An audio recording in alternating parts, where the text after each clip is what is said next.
તો કમોસમી વરસાદે કાળો કહેર મચાવ્યો છે। મધ્ય ગુજરાતના આણંદ અને સારસા સહિતના પંથકોમાં વરસાદી માહોલ છવાયો।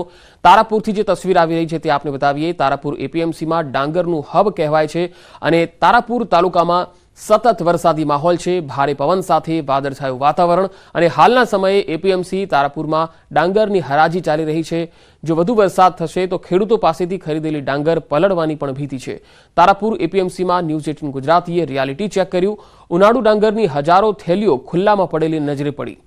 કમોસમી વરસાદથી વેપારીઓએ રાતા પાણીએ રોવાનો વારો આવી શકે।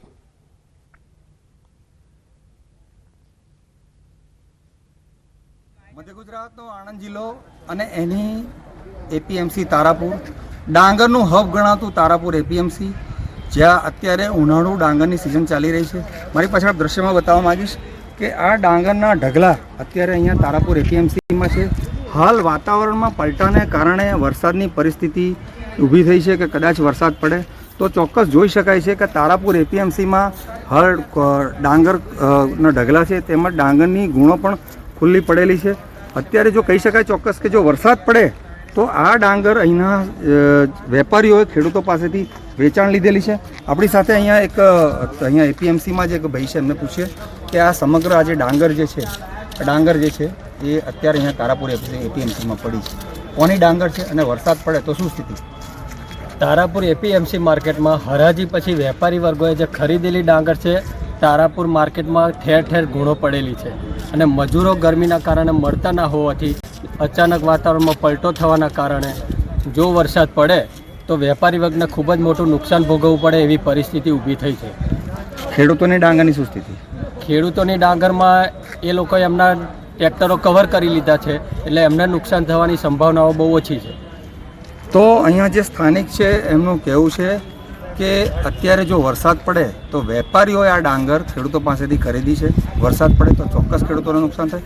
સાથે સાથે અહીંયા સંખ્યાબંધ ટ્રેક્ટરો પણ છે જે ખેડૂતોના છે, જે આવતીકાલની હરાજી માટેના છે, તેમણે તેમની ડાંગરને કવર કરી દીધેલી છે। જનક જાગીરદાર, ન્યૂઝ 18 ગુજરાતી, તારાપુર। સાબરકાંઠામાં વરસાદને કારણે લગ્ન પ્રસંગને અસર થઈ છે। તલોદ તાલુકાના પાસીના મુવાડા ગામે મંડપ ઉડ્યા હતા। વાવાઝોડાના કારણે મંડપ ઉડવાની ઘટના બની। વરરાજા અને કન્યાને ઘરમાં બેસીને પરણાવાયા। વરરાજાને ઘરમાં પરણાવાયા હોવાના દ્રશ્યો પણ સામે આવ્યા, જેમાં અચાનક વરસાદ ચાલુ થઈ જતા મંડપ ઉડી ગયો, જે બાદ ઘરમાં જ ફેરા માટે અગ્નિ પ્રજ્વલિત કરવામાં આવી। આમ બહાર વરસાદ ચાલુ હતો અને ઘરમાં વર અને વધુ ફેરા લઈ રહ્યા હતા।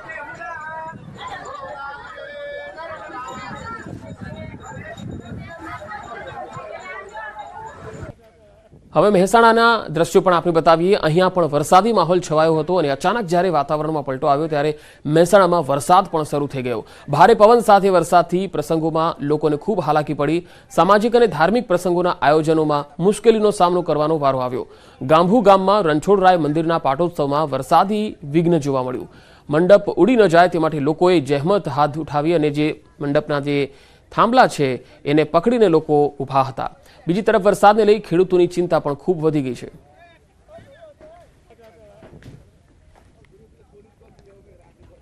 સમાચારોનો પ્રવાહ લગાતાર જારી રહેશે। હાલ રોકાઈશું એક બ્રેક માટે।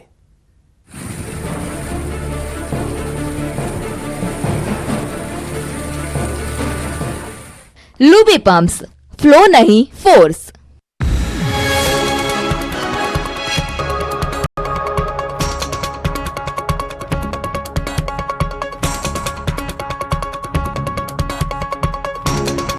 લુબી પમ્પ્સ, ફ્લો નહીં ફોર્સ।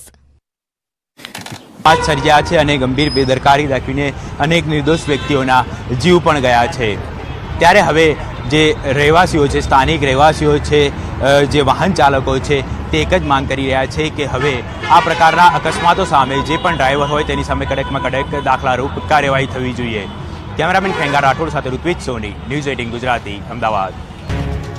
કાજળ ગરમીની વચ્ચે અંબાજીના દાંતામાં ધોધમાર વરસાદ વરસ્યો। ભર ઉનાળે ભારે પવન સાથે વરસાદ સાથે કરા પણ પડ્યા। બપોર બાદ દાંતાના વાતાવરણમાં પલટો આવ્યો અને કરા સાથે વરસાદ વરસ્યો। ધોધમાર વરસાદથી અનેક માર્ગો પર પાણી ભરાયા। દિવસભરની ગરમીના ઉકળાટ બાદ વરસાદ શરૂ થતાં વાતાવરણમાં ઠંડક પ્રસરી ગઈ। પવન અને વાદળોના ગડગડાટ વચ્ચે વરસાદી માહોલ જામતા ખેડૂતોની ચિંતામાં વધારો થયો। આ તરફ તાપી જિલ્લાના વાતાવરણમાં પણ અચાનક પલટો આવ્યો। ભારે પવનને સુસવાટા બાદ ગ્રામ્ય વિસ્તારોમાં માવઠું ત્રાટક્યું। વ્યારા તાલુકાના પૂર્વ પટ્ટીના જંગલ વિસ્તારમાં વરસાદ વરસ્યો। આ ઉપરાંત કરંજવેલ, ચીચરબરડી, લખાલી, રાણી આંબામાં આકાશી આફત આવી. વડપડા, ઢોંગી આંબા, વાલોથા, ભૂરીવેલીમાં પણ વરસાદ વરસ્યો. તો બિરબરા, નાના સાતશીલા, ચેવડીમાં પણ કરા સાથે વરસાદ થયો. કમોસમી વરસાદે તાપી જિલ્લાને પણ ધમરોળી નાખ્યો. તાપી જિલ્લાના વાતાવરણમાં અચાનક પલટો આવ્યો. વાવાઝોડા સાથે વરસાદ થતા રસ્તા ઉપરના વૃક્ષો પડતા વાહન વ્યવહારને અસર થઈ ગઈ. વાવાઝોડાને કારણે અનેક સ્થળોએ કાચા મકાન પણ છાપરા ઉડી ગયા. દાહોદના લીંબડીનગર સહિતના ગ્રામ્ય વિસ્તારોમાં વરસાદી માહોલ જામ્યો હતો. હવામાન વિભાગની આગાહી પ્રમાણે બપોર બાદ વરસાદી માહોલ છવાયો. ગામડાઓમાં ભારે પવન ફૂંકાવાનું શરૂ થતા મિની વાવાઝોડા જેવી સ્થિતિ સર્જાઈ. ભારે પવન સાથે ગ્રામ્ય વિસ્તારોમાં કરા સાથે વરસાદ પડતા ખેડૂતોની ચિંતા વધી. વંટોળ, કરા અને ધોધમાર વરસાદે રાજ્યના અનેક વિસ્તારો ધમરોળી નાખ્યા. ત્યારે અમદાવાદમાં પણ ધૂળની ડમરી સાથે વરસાદી વાતાવરણ સર્જાયું. વાવાઝોડા જેવા દ્રશ્યો અમદાવાદ શહેરના છે. સાંજના સમયે તેજ પવન સાથે ધૂળની ડમરી ઉડતા વાહન ચાલકો અટવાયા હતા. ભારે પવનને કારણે કેટલાક વિસ્તારોમાં ટ્રાફિક જામ થયો. એસજી હાઈવે, પ્રહલાદનગર સહિતના વિસ્તારોમાં સાંજના સમયે વાતાવરણ પલટાયું હતું. આ તરફ વલસાડ જિલ્લાના વાતાવરણમાં પલટો આવ્યો. કાપરાડા તાલુકામાં તો કરા સાથે વરસાદ ખાબક્યો. આ ઉપરાંત સુથારપડા, ખુડા, સુલિયા, ગિરનાર સહિતના છેવાડાના વિસ્તારોમાં કરા સાથે તોફાની વરસાદ વરસ્યો. કાળઝાળ ગરમીમાં ભર ઉનાળે વૈશાખમાં અષાઢ જેવો માહોલ સર્જાયો. બદલાયેલા વાતાવરણને કારણે વાતાવરણમાં ઠંડક પ્રસરી. જોકે કેરીના પાકને નુકસાનની ભીતિથી ખેડૂતોમાં ચિંતા વ્યાપી. નવસારી જિલ્લાના વાંસદા તાલુકામાં કરા સાથે વરસાદ ખાબક્યો. વાંસદા ટાઉન સહિતના વિસ્તારોમાં કરા સાથે વરસાદ વરસતા ભીષણ ગરમીમાંથી લોકોને રાહત મળી. ભારે પવન અને કરા સાથે વરસાદ પડતા ખેડૂતોમાં પાક પર મોટો ખતરો મંડાયો. આ તરફ મહેસાણા જિલ્લાના વાતાવરણમાં અચાનક પલટો આવ્યો. ઊંઝા, મહેસાણા, વિસનગર, બહુચરાજી, કડી અને વિજાપુરમાં ભારે પવન ફૂંકાયો. આકાશમાં કાળા ડિબાંગ વાદળો છવાયા. ભારે પવન ફૂંકાતા ધૂળની ડમરીઓ ઉડી. વિજાપુર અને કડી પંથકમાં વરસાદી છાંટા પડ્યા. ધૂળની ડમરીઓ ઉડતા વાહન ચાલકો મુશ્કેલીમાં મુકાયા. સૌરાષ્ટ્રમાં પણ વરસાદી વાદળો ઘેરાયા અને ખૂબ વરસ્યા. સુરેન્દ્રનગર સહિત શહેરના જિલ્લાભરના વાતાવરણમાં પલટો આવ્યો. સાયલા, મોરવાડ અને કુરડામાં વરસાદી ઝાપટા પડ્યા. તેજ ગતિએ પવન ફૂંકાયા બાદ અનેક વિસ્તારોમાં વીજળી ગુલ થઈ. આ તરફ યાત્રાધામ ચોટીલામાં પણ ધોધમાર વરસાદ વરસ્યો. ભારે વરસાદને કારણે ચોટીલા ડુંગર પર અદભુત દ્રશ્યો સર્જાયા. ચોટીલા મંદિરના પગથિયા પર પાણી વહેતા આહલાદક નજારો જોવા મળ્યો.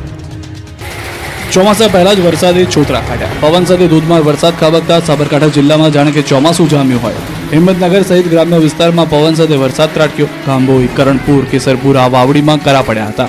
ભારે પવન સાથે કરા પડતા વાતાવરણમાં ઠંડક પ્રસરી હતી. હિંમતનગર સહિત ગ્રામ્ય વિસ્તારમાં પણ વાતાવરણમાં પલટો આવ્યો અને ભારે પવન ફૂંકાતા વરસાદી માહોલ જામ્યો.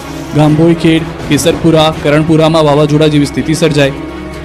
અચાનક ભારે વરસાદ થવાને કારણે અનેક વિસ્તારોમાં પવન ફૂંકાવાની પણ શરૂઆત. ગાંભોઈ પંથકમાં કેટલાક વિસ્તારોમાં છૂટોછવાયો વરસાદ વરસ્યો. સાબરકાંઠામાં ભારે વાવાઝોડાથી ઠેર ઠેર તોતિંગ બેનરો અને હોર્ડિંગ્સ ધરાશાયી થયા. અચાનક આવેલા વાતાવરણમાં પલટાને કારણે વાહન ચાલકોને ભારે હાલાકીનો સામનો કરવો પડ્યો. દ્રશ્યમાં જોઈ શકાય છે કે ભારે પવન ફૂંકાતા રસ્તાઓ પર ધૂળની ડમરીઓ ઉડી અને વિવિધ વિસ્તારોમાં હોર્ડિંગ્સ જમીનદોષ થયા. ભારે પવનને કારણે હાઈવે પર વિઝિબિલિટી પણ ઘટી હતી અને જેના પગલે વાહન ચાલકોએ વાહન હંકારવું પણ મુશ્કેલીભર્યું બની રહ્યું હતું. આ તરફ ખેડબ્રહ્મા અને વિજયનગરમાં પણ ચોમાસા જેવા હાલ થયા. ખેડબ્રહ્મા ગ્રામ્ય વિસ્તારમાં પવન સાથે વરસાદ વરસ્યો. લક્ષ્મીપુરા સહિતના ગ્રામ્ય વિસ્તારોમાં કરા સાથે વરસાદ પડતા લોકોને અસહ્ય ઉકળાટ બાદ રાહત મળી. પ્રી મોન્સૂન એક્ટિવિટીના ભાગરૂપે હિંમતનગરના ગાંભોઈ પંથકમાં ભારે પવન સાથે વરસાદ વરસ્યો. વરસાદ વરસતા સર્વિસ રોડ પર વરસાદી પાણી ભરાયા. રોડ પર પાણી ભરાતા અનેક વાહન ચાલકો અટવાયા તો નીચાણવાળા